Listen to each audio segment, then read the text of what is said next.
Close your eyes and try to imagine the Sahara Desert. You're likely picturing endless rolling dunes of orange sand, a blistering sun, and a silence so deep it rings in your ears.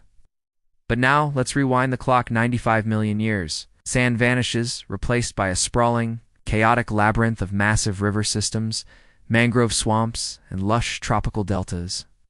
This was the River of Giants, a place so dangerous that a Tyrannosaurus rex would have thought twice before stepping foot in it. In these waters lived a creature that has caused more headaches for scientists than almost any other animal in history.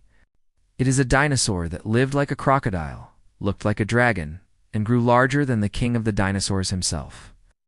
This is the biography of Spinosaurus aegyptiacus, the river outlaw, a rebel of evolution that turned its back on the land to claim a kingdom beneath the waves. The story of a Spinosaurus begins in a muddy nest along the banks of a prehistoric Nile, unlike the dry, upland nests of many other theropods. The Spinosaurus mother likely chose the soft, silt-heavy edges of the delta. When the first hatchling cracks its shell, it doesn't look like a world beater. It's small, perhaps the size of a house cat, covered in a light fuzz, and possessing a snout that is already noticeably longer than its cousins. From day one, this baby is an outcast. While other young meat-eaters are practicing their sprints on the plains, the baby Spinosaurus is drawn to the water's edge. It starts by snapping at dragonflies and small crustaceans in the shallows. Survival here is a nightmare.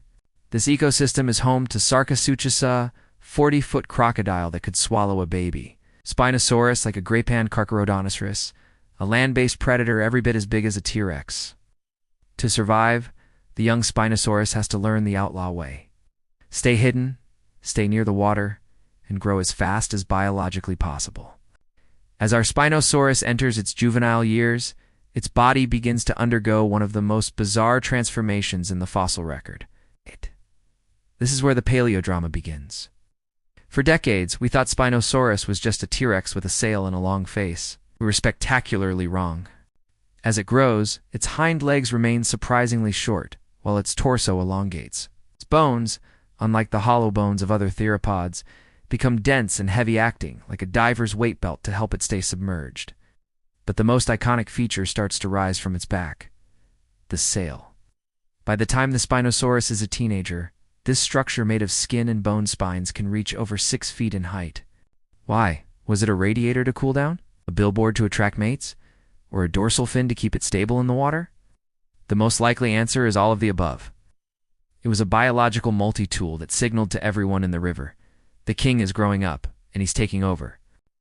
By the time our Spinosaurus reaches its prime, it has become a 50-foot-long biological anomaly.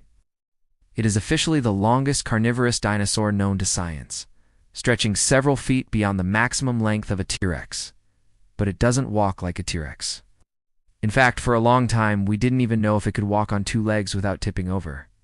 It was built for the river outlaw lifestyle. Its snout is straight and narrow, filled with interlocking conical teeth designed not for crushing bone, but for gripping, slippery, thrashing prey. Its nostrils are positioned high up on the skull, halfway to its eyes, allowing it to breathe while most of its head is submerged, exactly like a modern crocodile. It even has small pits in its snout that likely acted as pressure sensors, allowing it to feel the movement of fish in murky water, even if it couldn't see them. Let's talk about the menu, because the Spinosaurus wasn't interested in your typical dinosteak. It was a specialist in monster seafood. The rivers of the Cretaceous Sahara were home to Mawsonia, a coelacanth the size of a Volkswagen Beetle, and Onchopristis, a giant sawfish with a snout lined with barbed teeth. A hunt for a Spinosaurus was a high-stakes underwater wrestling match. It would plunge its head into the current, track the vibrations of an 8-foot sawfish, and strike with lightning speed. Using its massive hook-clawed arms, which were much larger and more functional than a pteryxicid, would drag the thrashing fish to the bank. It was the ultimate fisherman, an apex predator that had conquered a niche no other giant dinosaur dared to touch. But being a specialist is a dangerous game. The Spinosaurus was a master of the river, but it was also a slave to it. As the millions of years ticked by, the world began to change. The River of Giants began to dry up. Due to shifts in tectonic plates and changing global climates, The vast delta systems of North Africa started to vanish, replaced by more seasonal, arid environments. For a land-based hunter like Carcharodontosaurus, this was a challenge, but they could migrate. For the Spinosaurus, it was a death sentence. It was too heavy, and its legs were too short for long-distance overland travel. It was a specialized ship being left stranded as the tide went out forever. As the giant fish died out, and the water turned to dust, the river Outlaw found itself a king without a kingdom. By about 93 million years ago, the Spinosaurus vanished from the fossil record. It didn't go out with a bang like the T-Rex, faded away as its watery world turned to sand.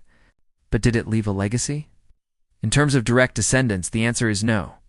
The Spinosaurid family was a unique branch of the dinosaur tree that didn't make it to the modern day. However, it left us with a massive scientific lesson. It taught us that dinosaur doesn't just mean big lizard on land. It proved that evolution is a wild, unpredictable force that can take a giant metator and turn it into a swimming, sail-backed dragon.